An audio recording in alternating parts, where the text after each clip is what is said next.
lebih sanggup pulihkan hidupku. Ku berserah, ku percaya hanya Yesus penolong yang setia. Hanya Yesus penolong yang setia. Hanya Yesus penolong yang setia. Hanya Engkaulah Tuhan penolong kami yang setia. Pada saat ini kami mau mendengarkan firman-Mu. Tuhan, kiranya urapi hamba-Mu yang membawakan kebenaran firman-Mu saat ini. Berfirmanlah Engkau ya Tuhan. Hanya di dalam nama Tuhan Yesus. Haleluya. Amin. Shalom Bapak Ibu dan Saudara-saudari, kita berjumpa kembali dalam perenungan intim dengan Allah, yang pada hari ini akan membahas penderitaan adalah kasih karunia. Firman Tuhan yang akan kita pelajari bersama terdapat pada kitab 1 Petrus 2, ayatnya yang ke-9. Demikian firman Tuhan yang terdapat dalam 1 Petrus 2, ayatnya yang ke-9. Tetapi kamulah bangsa yang terpilih, imamat yang rajani, bangsa yang kudus, umat Allah sendiri, supaya kamu memberitakan perbuatan-perbuatan yang besar dari Dia, yang telah memanggil kamu keluar dari kegelapan kepada terangnya yang ajaib. Bapak, Ibu, dan Saudara-saudari, penderitaan seringkali dipandang sebagai suatu hal yang negatif dan tidak diinginkan di dalam kehidupan manusia. Namun penderitaan adalah sebuah realitas yang tidak terhindarkan di dalam kehidupan kita.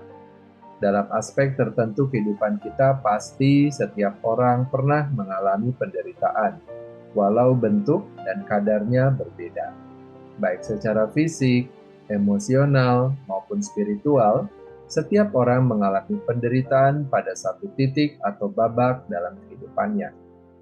Namun dalam pandangan iman Kristen, penderitaan tidak hanya dipandang sebagai suatu kejadian yang negatif semata, melainkan juga sebagai sebuah kesempatan untuk mendekatkan diri pada Allah dan mengalami kasih karunia-Nya secara lebih mendalam.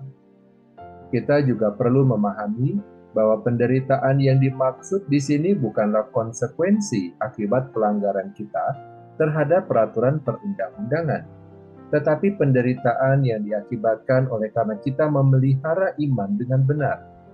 Dalam hal inilah 1 Petrus 2 ayat 9 memberikan landasan yang kuat untuk memahami penderitaan sebagai kasih karunia yang diberikan oleh Allah kepada umat-Nya.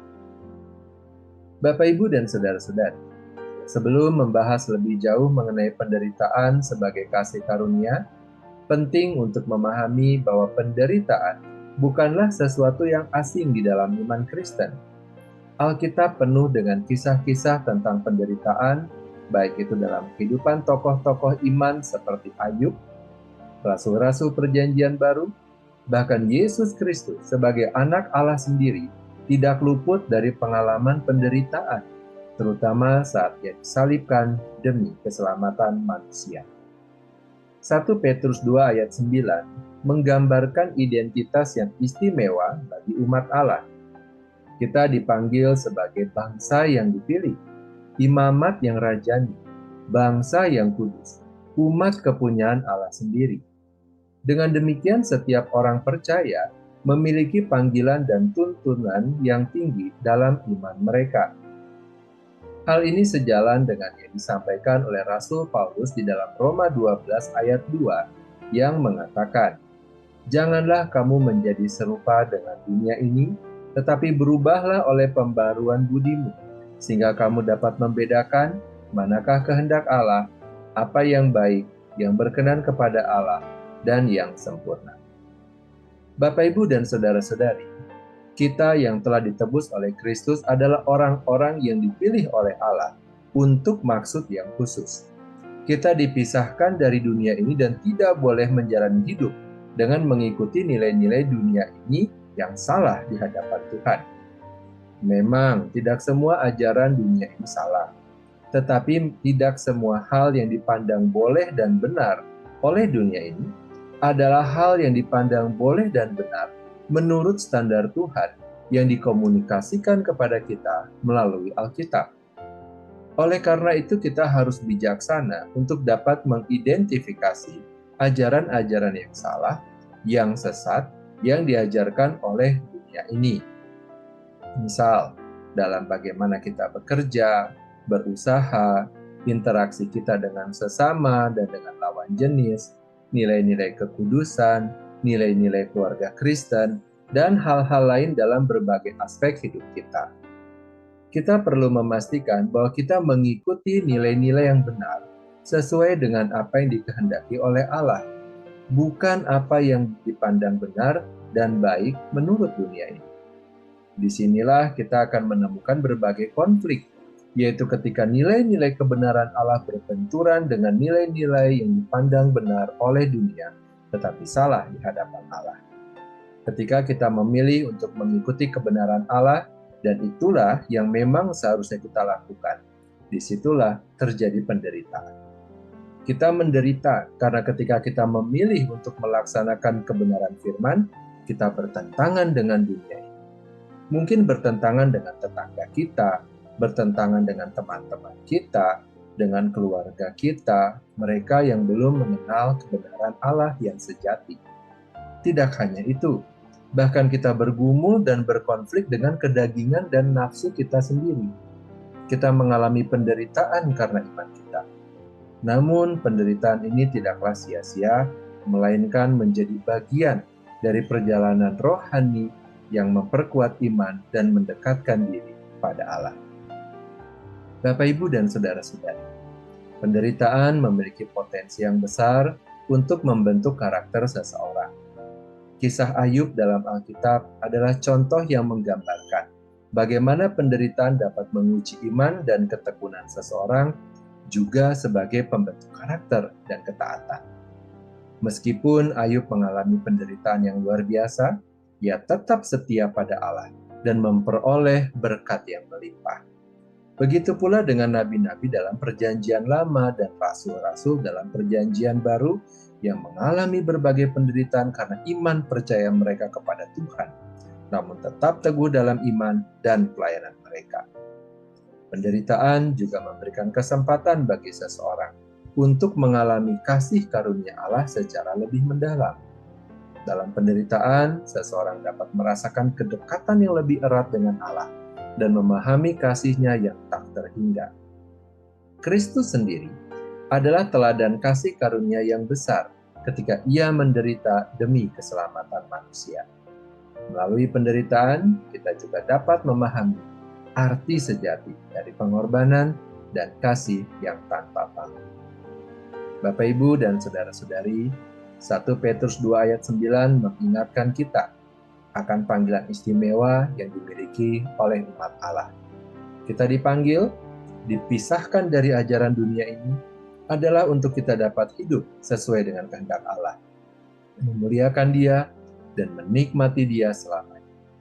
Benar, kita akan mengalami penderitaan, karena kita masih hidup di dalam dunia yang berdosa, dan kita masih hidup di dalam daging kita dengan keinginan yang berdosa pula.